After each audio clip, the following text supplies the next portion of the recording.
예, 반갑습니다. 창녕 오려고등학교 고1 통합사회비 담당교사 이재성입니다. 예, 이제 여러분들의 어떤 등교가 거의 가까워지고 있습니다. 예, 마지막까지 여러분들의 건강관리 잘해서 좋은 모습으로 교실에서 만날 수 있도록 합시다. 자, 지난 시간에 선생님이 칸트와 관련된 문제 세 문제를 제시를 했습니다. 한번 그 중에 오답률이 높은 한 문제를 풀이를 해보고 이어나가도록 하겠습니다. 자, 서양 사상가 갑의 입장에서 문제 상황 속 학생에게 제시할 조언으로 가장 적절한 것은, 자, 우리가 따라야 할, 선생님이 이거 문제를 칸트라고 얘기를 해줬습니다. 예. 자, 우리가 무조건적으로 따라야 할 옳은 행동은, 자, 무조건적으로 옳은 행동, 이것이 바로 도덕 법칙이라고 칸트는 얘기를 합니다. 칸트란 것은, 도덕 법칙이라는 것은 우리가 어떤 행동을 하기 위한 조건이 있다 없다 없다라는 것입니다. 그렇기 때문에 당연히 또는 마땅히 지키고 따라야 될 행동이다라는 것을 얘기를 하고 있는 거죠. 그래서 조건이 없다, 무조건적. 그래서 이것을 다른 말로는 정언명법이다라는 표현으로 이야기를 해줍니다.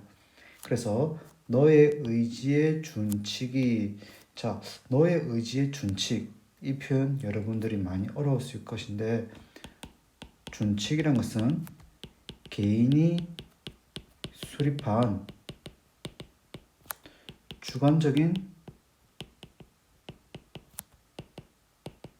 도덕 법칙입니다.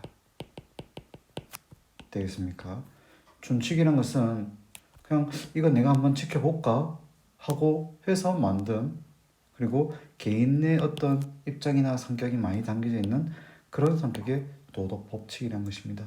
근데 이것을 언제나 동시에 무엇이 될 수 있게끔 보편적 도덕 법칙이 될 수 있도록 행동해라 라고 얘기를 하고 있습니다. 그럼 여기서 보편적 법칙이란 것은 개인이 수립한 이 주관적인 도덕 법칙이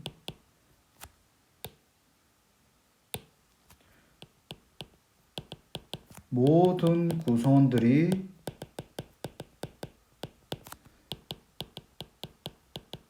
따를 수 있는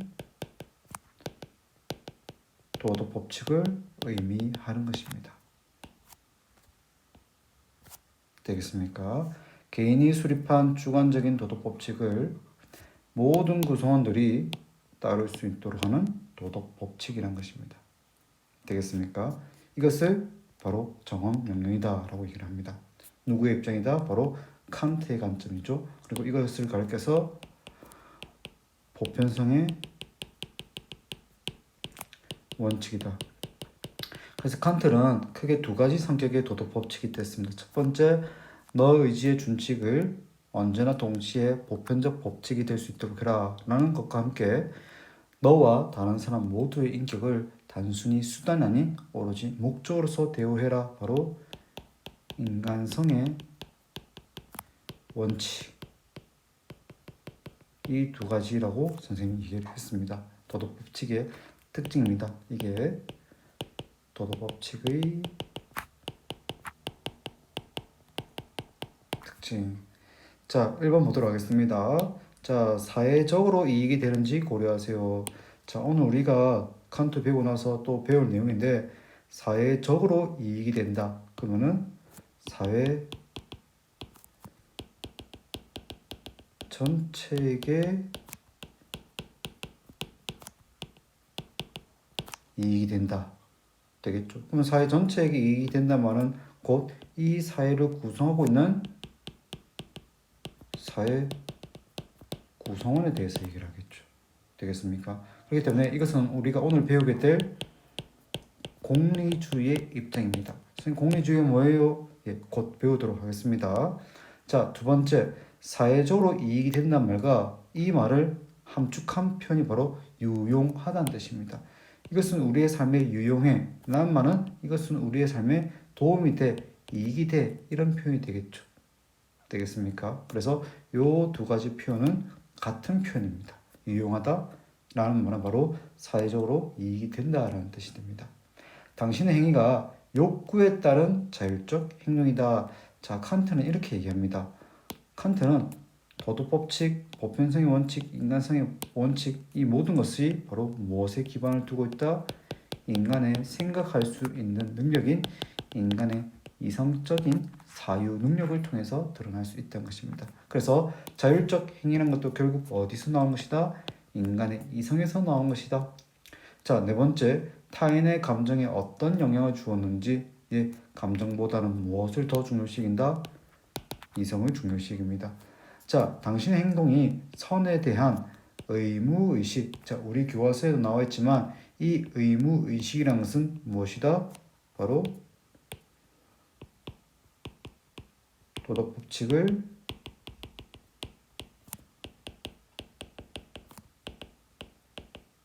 준수하는 것입니다. 칸트 입장에서 의무의식이라는 것은 어떤 사회 내에서 정해진 법을 따르는 그런 사회적 성격의 의무라기보다는 스스로 이성적 사유를 통해서 이건 내가 지켜야 되는데 이 모든 사람이 지켜야 되는데 모든 인간을 목적으로서 대해야 되는데 나는 도덕법칙을 이것을 지켜야지 하는 것이 바로 의무라는 것입니다. 그래서 답이 바로 칸트 입장은 5번이라는 것입니다. 그래서 새로 나온 게임 아이템을 사기에는 용돈이 부족한데 부모님께 학습지를 산다고 거짓말을 할까? 아니면 솔직히 말씀드릴까? 했을 때 칸트 입장에서는 이 거짓말을 한다는 것은 내 부모님을 어떻게 한 것입니까? 부모님이란 목적이 아닌 단지 용돈을 구하기 위한 그런 분으로 대우한 것이죠. 수단으로서 대하는 것입니다. 그래서 이 거짓말이라는 것은 칸트의 관점에서 바로 상대방을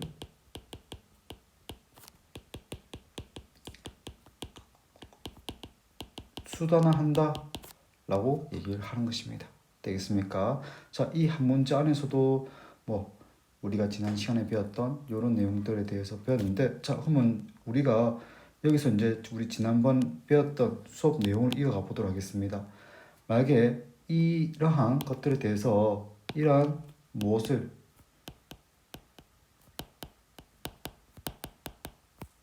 이러한 도덕 법칙을 잘 준수한다면 그 사람은 무엇이 될 수 있습니까? 행복을 누릴 자격을 갖춘다라고 칸트는 얘기를 하는 것입니다. 되겠습니까? 자, 답은 5번이고 우리가 배웠던 내용에 대해서 여러분들 교과서에 메모를 해놓도록 합시다. 자, 그러면은 교과서 한번 보도록 하겠습니다. 보자. 통합사회. 지난번에 선생님이 말미에 알쓸신잡 영상 보여줬던 거 기억납니까? 링크 걸어서 선생님이 다들 한번 봐라 했는데 그 영상을 보니까 여러분들 예전에는 그냥 저게 무슨 말이야 하고 지나갔을 법한 내용인데 아마 선생님과 칸트를 배우고 나서 유시민 작가가 알쓸신잡에서 얘기한 내용을 여러분들이 저런 말이구나. 나 이거 윤리 수업 시간 때 배웠네. 이렇게 했으면은 고맙겠습니다. 그리고 말미에 김영하 작가입니까? 김영하 작가가 아니지. 만약에 국밥이 아닌 떡볶이를 샀다면 떡볶이 사장님의 행복이 늘어나기 때문에 어차피 행복의 양은 똑같아 라고 하면서 아마 언급했던 것이 바로 공리주의일 것입니다. 공리주의. 자, 공리주의는 칸트와 다르게 자, 우리 지난 시간에 요거 배웠던 거 한번 기억 떠올려 봅시다. 자, 칸트의 의무론 또는 칸트의 동기론은 행위에 대해서 도덕적 판단하기 위해서는 무엇이 더 중요하다? 너 그 행동을 왜 했니? 라는 원인과 이유가 중요하다는 것입니다. 너 그거 왜 했니? 왜 했니? 원인과 이유. 하지만 공리주의는 동기보다는 그 행위에 의해서 나타난 결과가 어땠는지 그리고 그 결과가 좋았는지 나빴는지 또는 그 결과가 이익을 증대시켰는지 또는 감소시켰는지에 따라서 그 행동을 판단한다는 것입니다. 되겠습니까? 그래서 내가 어떤 나쁜 행동을 했다. 내가 시험 기간에 컨닝을 했습니다. 그리고 들키지 않고 성적이 나도 잘 나오고 나를 보여준 친구도 잘 나왔습니다. 두 친구 모두 어떻게 되었죠? 이익이 되었죠. 그럼 좋은 결과가 나왔기 때문에 그 행동은 도덕적일 수 있다 라고까지 얘기를 할 수 있다는 것입니다. 극단적이지요. 그에 반해 칸트는 뭐라고 하겠습니까? 아무리 결과가 좋더라도 그 행동의 원인과 이유는 남의 것을 보고 시험을 쳐서는 안 된다라는 도덕 법칙 규칙을 어겼기 때문에 도덕적 행동이 될 수 없다라고 얘기를 하는 것입니다. 되겠습니까? 그렇다고 해서 공리주의가 나쁜 것은 아닙니다. 한번 접근해 보도록 하겠습니다. 자, 공리주의 할 때 공자는 공공의라는 뜻입니다. 함께, 다수의 되겠습니까? 다수의. 그러면 리자는 무슨 뜻일까? 이익이라는 뜻입니다. 그럼 공리주의란 것은 결국 무엇입니까? 다수의 이익을 중요시 여긴다는 것입니다. 다수의 이익을 중요시 여긴다는 것입니다. 공리주의란 것은 다수의 이익을 중요시 여긴다. 즉 개인의 이익, 개인의 만족, 개인의 쾌락, 개인의 즐거움, 개인의 행복보다는 누구의? 공동의 또는 많은 사람들의 이익, 많은 사람들의 쾌락, 많은 사람들의 행복을 중요시 여기는 것이 바로 공리주의라는 것입니다. 그리고 이 공리주의의 대표적인 사상가가 바로 벤남과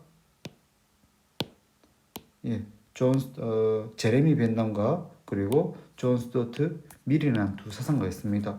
이 두 사상가에 대해서는 우리가 1학년 때는 꼭 배우고 그런 건 아니고 아마 2학년 때 윤리와 사상을 선택하게 된다면 이 두 사상가의 내용에 대해서도 배울 것입니다. 지금은 공리주의에 대해서만 이해하면 되겠습니다. 자, 공리주의 사상가들은 행복이란 것은 곧 무엇이다? 쾌락이다. 쾌락, 선생님이 얘기했습니다. 즐겁고 또 즐겁다는 뜻입니다. 그리고 이것이 바로 삶의 목적이란 것이죠. 그래서 공리주의자들은 개인의 행복보다는 다수에게 행복을 가져다 주는 것이 좋은 행동이라는 것입니다. 자, 생각해 봅시다. 여러분들이 입학을 해서 담임 선생님이 여러분들 반갑습니다 하고 아이스크림을 하나씩 사줬다고 칩시다. 그러면은 많은 사람들이 좋겠죠. 그럼 학교에서 여러분들 오랜만에 등교했으니까 반가워요 하면서 아이스크림을 1학년 1반뿐만 아니라 1학년 2반부터 3반, 4반까지 다 사줬습니다. 그러면 1반만 사준 것보다 1, 2, 3, 4반 다 사준 것이 더 좋겠지요. 1학년만 사주기보다는 2, 3학년도 다 같이 사주는 겁니다. 그게 바로 최대 다수입니다. 많으면 그 사회의 많은 사람들에게 어떤 것을 가져다 주는 것입니까? 행복을 가져다 주는데 여기서 그냥 행복이 아니라 많으면 많을수록 더 큰 행복을 가져다 준다는 것입니다. 되겠습니까? 그럼 쉽게 얘기하면은 아이스크림 한 개 사주는 것보다 2개 사주는 것이 좋고 또는 마트에서 파는 그런 아이스크림보다는 베스킨라빈스 여기서 패밀리 사이즈 그런 아이스크림을 사주는 것입니다. 되겠죠. 그래서 많은 구성원들에게 많은 행복을 가져다 주는 행동 그 자체가 좋은 행동이다 라고 얘기를 한 것입니다. 되겠죠. 그리고 이 최대다수에게 최대 행복이란 이 표현이 바로 유용성이라는 것입니다. 되겠습니까? 그럼 선생님 유용성이라는 것은 무엇입니까? 사회 구성원 내에 많은 다수들에게 많은 즐거움, 쾌락, 이익 그리고 행복을 가져다 주는 것입니다. 자, 이 내용 우리 필기노트 보면서 한번 정리해 보도록 하겠습니다. 필기노트가 1학년 거 여기 있습니다. 칸트의 의문은 우리 정말 열심히 했네요.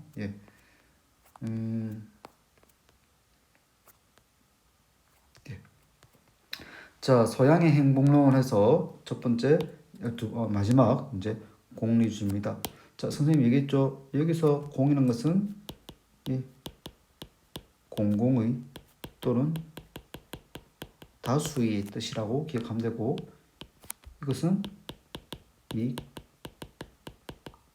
만족, 더 나아가서 쾌락. 그래서 공리주의라는 것은 다수의 이익을 중요시합니다. 그리고 쾌락을 어떻게 하고 증진하고 고통을 감수하는 것이 행복이란 것입니다. 되겠습니까? 뭐 이게 어렵습니까? 힘든 거 하지 않고 내가 좋아하고 즐기는 거 하게 하는 것이 곧 행복이라는 것이죠.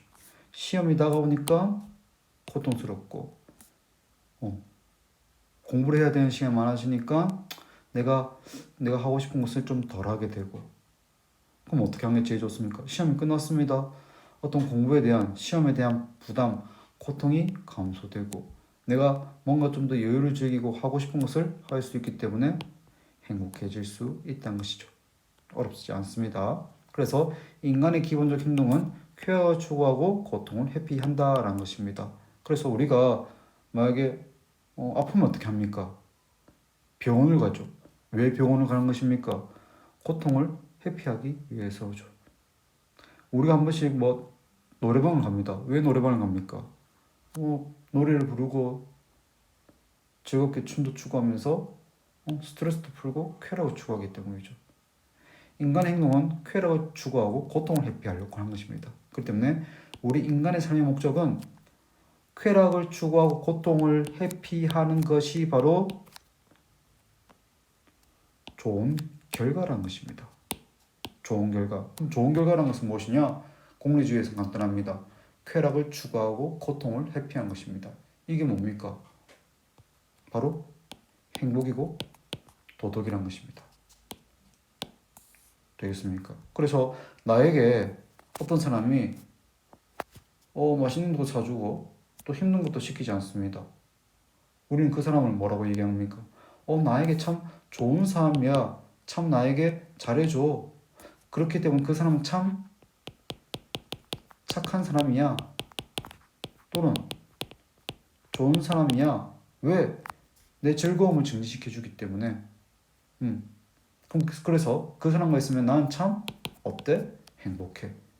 이렇게 얘기하는 것이 바로 공리주의라는 것입니다. 그리고 여기서 인간의 행동은 한 개인만 뜻한 것이 아니라 누구까지?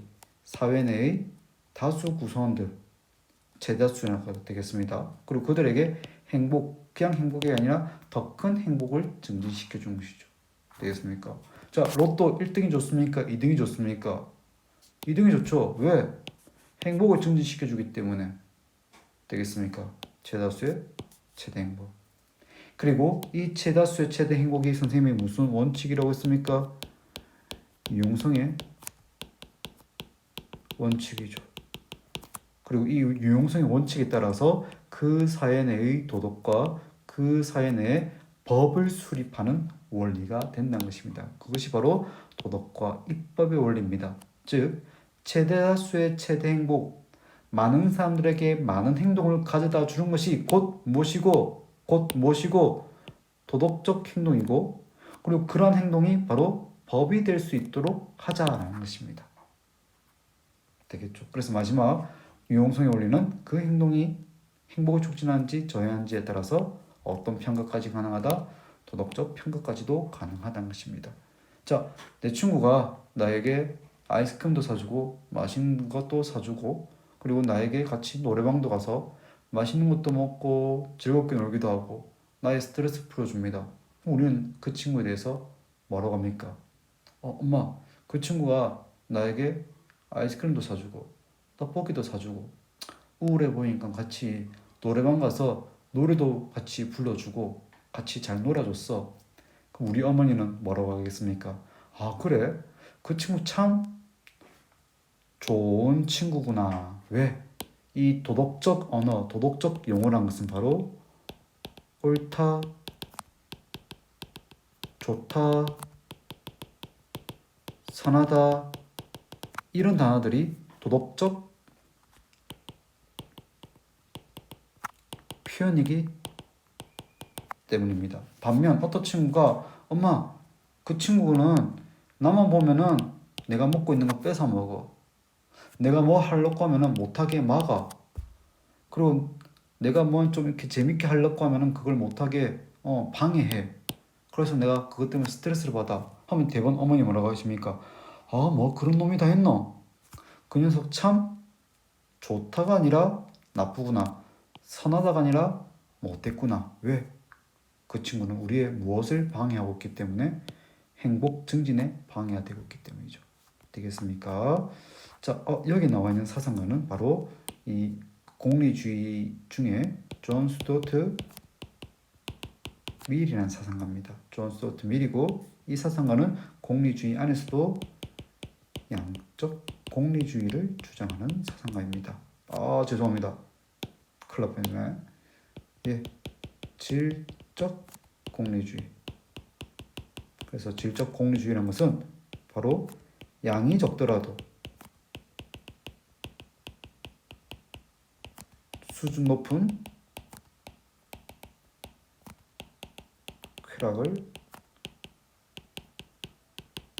추구하는 것이 바로 질적 공리주의입니다. 그러면 거꾸로 양적 공리주의는 무엇일까? 양적 공리주의는 어떤 수준 높은 그런 쾌락보다는 많으면 많을수록 사자성어 뭐 있습니까? 다다익선. 그것을 주장하는 사상가 바로 제레미 벤담이라는 사상가입니다. 되겠습니까? 자, 이 내용이 어려울 수 있을 것 같아서 선생님이 표로 정리를 해봤습니다. 공리주의에 있어서 유용성의 원리란, 자, 유용성의 원리 선생님 뭐라고 했습니까? 최다수의 최대 행복이다. 그래서 이 두 가지는 같은 편입니다. 이 두 가지는 같은 편입니다. 되겠죠? 일단 지우겠습니다. 예. 네. 자, 그래서 공리주의자들, 특히 벤담이라는 사상가는 이런 얘기를 합니다.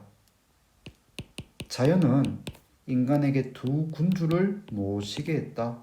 무엇과 무엇? 쾌락과 고통. 그래서 쾌락이 높고 이 고통이 낮은 걸 가리켜서 유용성이 높다라고 얘기를 하죠.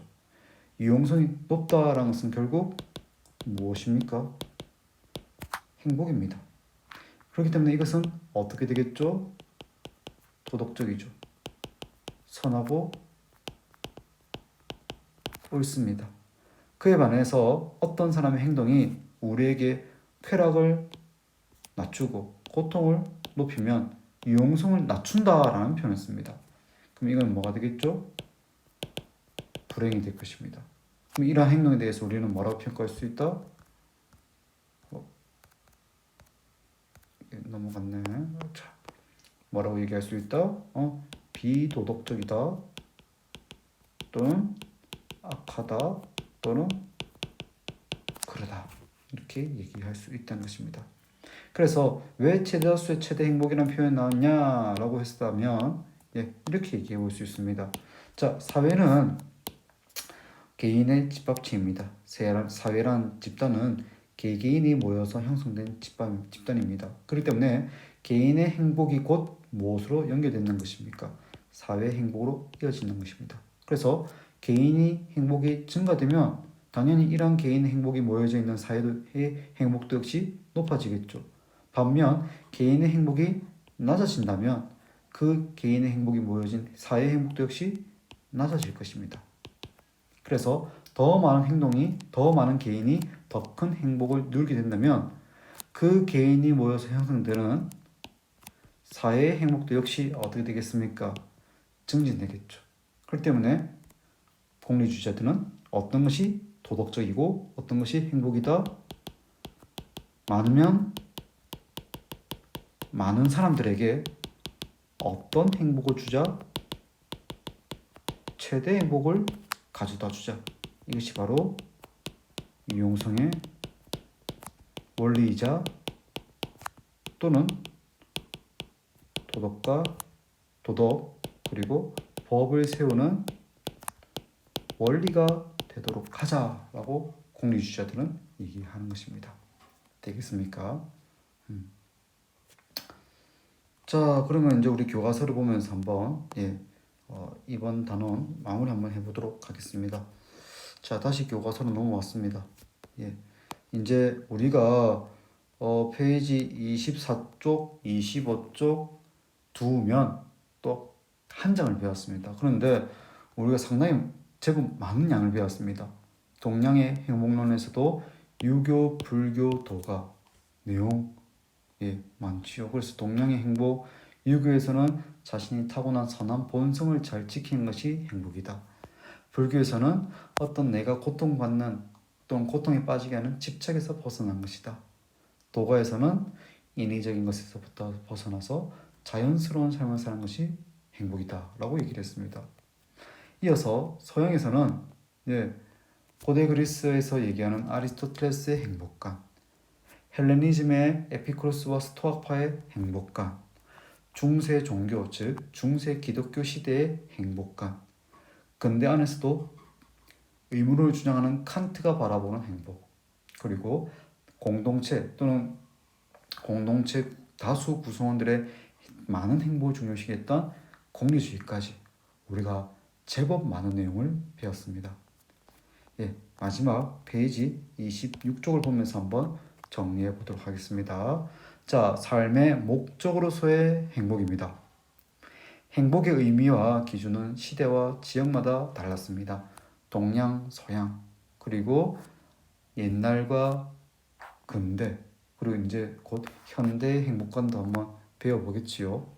하지만 이 행복이라는 것이 그 자체로 가치 있고 우리가 추구하는 삶의 목적이다라는 것에 대해서 생각을 해봤습니다. 그렇다면 어떠한 삶이 행복인가라는 질문에 대해서 우리는 어떻게 답해 볼 수 있겠습니까? 우리 교과서에서는 요 세 가지로 정리를 하고 있네요. 요 세 가지에 대해서 우리 교과서에서는 정리를 해보고 있습니다. 한번 살펴보겠습니다. 자, 행복하면은 우리가 정신적 측면, 정신적 만족에 대해서 얘기를만 할 수 있는데 교과서에서 솔직히 얘기를 합니다. 정신적 가치도 중요하지만 어떤 가치도 필요하다. 물질적 가치도 필요하다는 거죠. 물질적 가치는 것은 무엇이 되겠습니까? 어떤 경제적 안정이 보장돼야 된다는 것이죠. 자, 지금 코로나 때문에 국내뿐만 아니라 국제 경기가 많이 안 좋아졌습니다. 왜냐하면 사람들의 어떤 전염병 방지를 위해서 경제 활동이 상당히 많이 차단이 되었지요.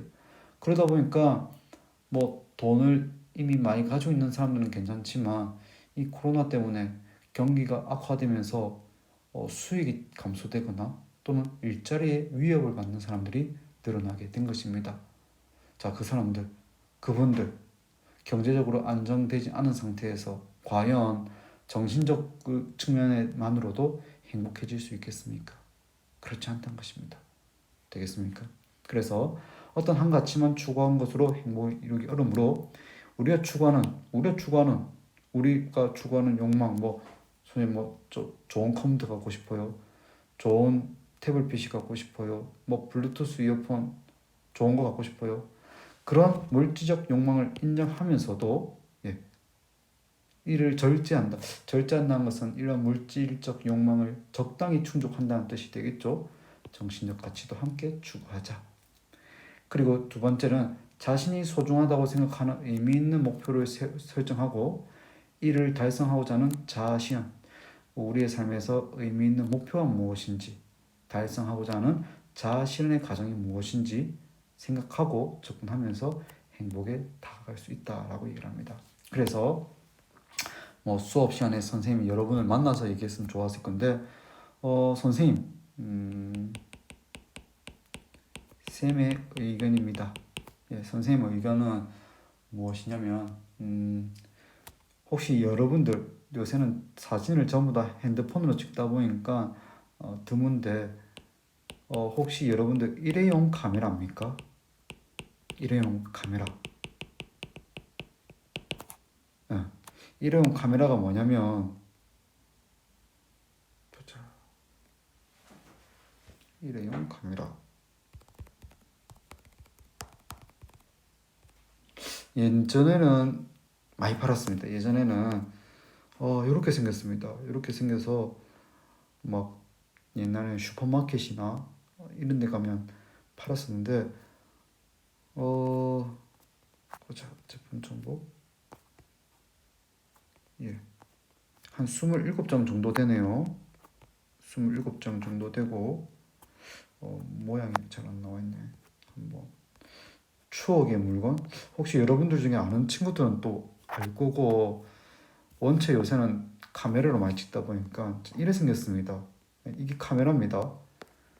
카메라로 해서 이 포장돼 있다가 이걸 하나 사서 뜯어서 레바를 탁탁탁 돌리면은 27번 찍을 수 있습니다. 27번 찍고 이것을 통째로 이 현상소에 갖다 뭐 사진관입니까? 사진관 같은 데 갖다 주면은 며칠 뒤에 인화해서 필름이랑 그리고 사진 출력된 걸 인화된 걸 같이 줍니다. 요새는 사진 찍으면은 그 파일을 출력해주는 사이트에 올리면은 특비로 오죠. 근데 선생님이 여러분만 할 때 또는 군복무 할 때 사진 찍자 하면은 핸드폰이 아닌 이런 일회용 카메라를 가지고 와서 사진을 찍었었습니다. 응답하라 1994 이런 느낌이 드네요.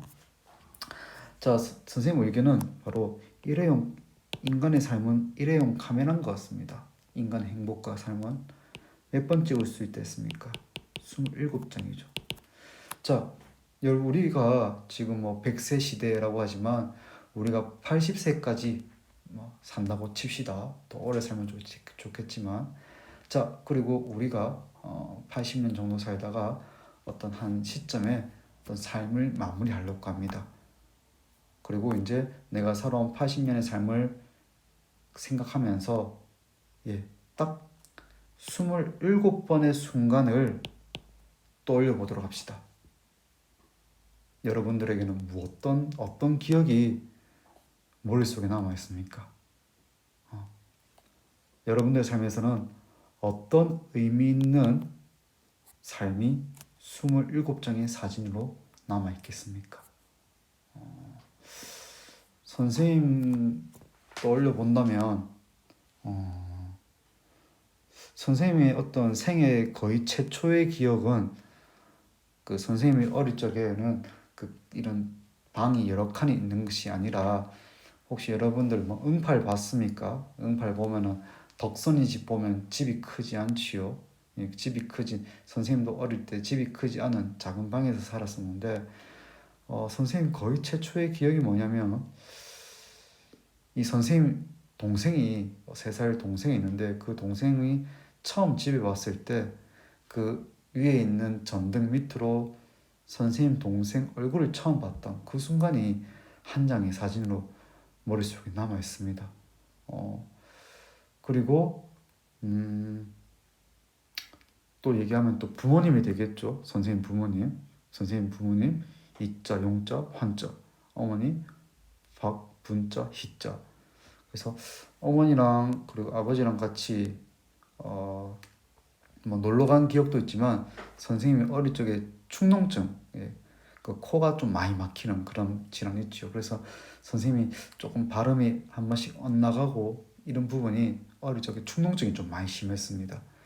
그래서 아버지가 이제 퇴근을 하시면은 그때는 옛날이기 때문에 그 아버지 회사에 본거가 있었습니다. 그래서 아버지랑 그 본거를 타고 내려서 이제 집에서 한 20분, 30분 거리에 있는 이비인후과 가서 치료받고 또 어머니랑 같이 이제 더 큰 병원을 가기 위해서 그 어디입니까? 그 병원 밑에서 택시 타고 올라가는 곳이 있는데 거기서 어머니 손잡고 택시 기다렸던 그 기억 그리고 그런 기억들이 있네요. 동생과 같이 시골을 여행을 간 적도 있고 그리고 군대 갈 때 사상시외 터미널이라고 입양 버스를 탈 때 그 새벽 4시에 12월에 그 아버지 어머니께 그 절을 하고 입양 버스를 타고 입대했던 거 그리고 초표가 나와서 현관 문을 열 때 어머니를 딱 처음 봤을 때 주로 가족들과 관련됩니까? 그리고 지금은 이제 결혼한 분을 이제 처음 만났을 때 그런 순간들이 27장의 사진으로 중 한 10장, 15장 사진으로 남아있는 것 같습니다.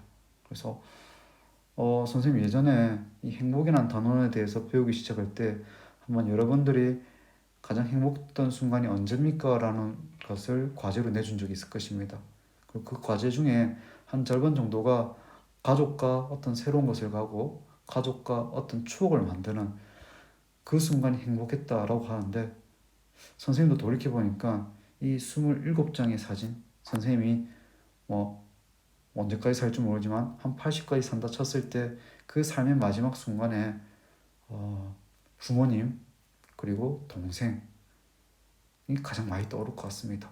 왜냐면은 부모님과 동생과 함께 하면서 가장 행복했었던 것 같습니다. 아마 여러분도 한번 기억을 떠올려보면서 그래 그렇다면 나는 언제 가장 행복했을까? 가족과 함께 했을 때, 내가 원하던 시험에서 좋은 결과를 얻었을 때, 내가 원하던 학교 그리고 원하던 곳에 입학을 하거나 또는 취업을 했을 때, 첫 월급 받았을 때, 또는 좋아하는 사람과 만나게 되었을 때, 주로 이런 순간들이 아니겠습니까? 자, 여러분들의 의미 있는 목표 그리고 자아 실현을 했던 그런 행복한 경험이 작년 옥야고등학교에서 그리고 여러분들 삶에서 27장을 훌쩍 넘는 그런 많은 기억과 경험으로 남길 바랍니다. 갑자기 선생님이 부모님 성함을 불렀는데 왜냐면은 이 선생님이 이렇게 수업 영상을 녹음해서 유튜브에 올린 사실을 부모님이 알고 계십니다. 그래서 선생님 부모님이 이거 학생도 아닌데 새벽에 일어나시면은 선생님 수업 동영상을 듣는다고 하시길래 한번 얘기를 해봤습니다. 아버지 어머니 잘 계시죠? 우리 학교 학생들 공부 열심히 하고 있습니다. 자, 오늘 여러분들도 이 강의 듣고 저녁에 아버지 어머님께 이제 기숙사 들어가니까 또 잘 해드리고 식사도 맛있게 하고 그래 합시다. 자, 그 다음 넘어가도록 하겠습니다. 개인적 사회적 측면의 고려입니다. 가장 중요한 것은 내가 행복을 느끼는 것입니다. 주관적인 만족감, 개인의 행복이 되겠죠. 그럼 이 개인의 행복, 이런 개인이 모여서 한 사회 구성이 된다면 그 사회도 역시 무엇이 되겠습니까? 행복이 되겠죠. 그렇기 때문에 이 사회가 행복한 사회가 되기 위해서는 결국 그 사회를 구성하고 있는 누구? 개인, 나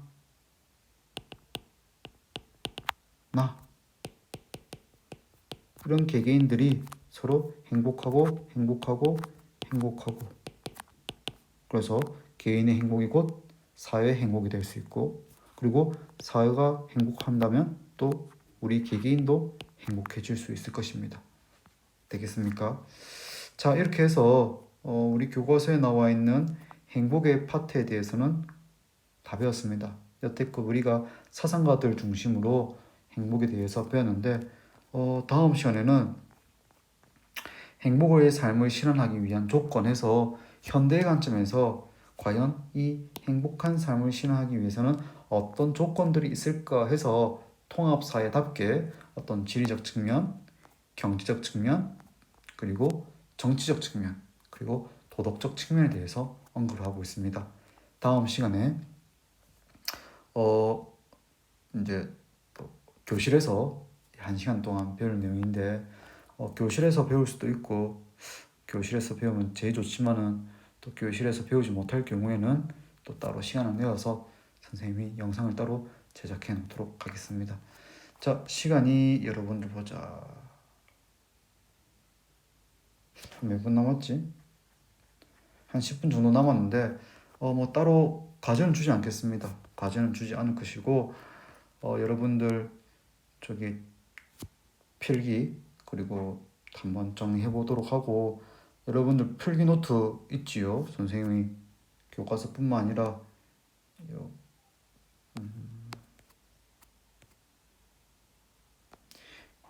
필기 노트에도 이렇게 꾸준히 필기를 해주고 있는데, 이 필기 노트 중에 여러분들 가지고 있는 필기 노트 중에 가장 여러분들 생각할 때, 나 필기 되게 열심히 한 것 같아 라는 부분과, 그리고 교과서에 필기한 부분, 네, 그래서 오늘 과제는, 네, 교과서 그리고 필기노트, 예, 필기 또는 메모 정리한 거를 사진을 업로드 하겠습니다. 선생님 다시 적어주겠습니다. 깔끔하지 않네요. 예, 그래서 오늘 과제입니다. 오늘 과제는, 예,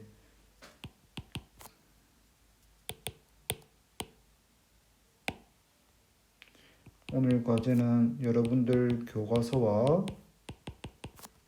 그리고 그동안 필기했던 필기 노트 있죠. 이 안에서, 예, 필기가 잘 된 부분 사진을 한 장씩 찍어서 2장을 업로드하면 되겠습니다. 되겠습니까?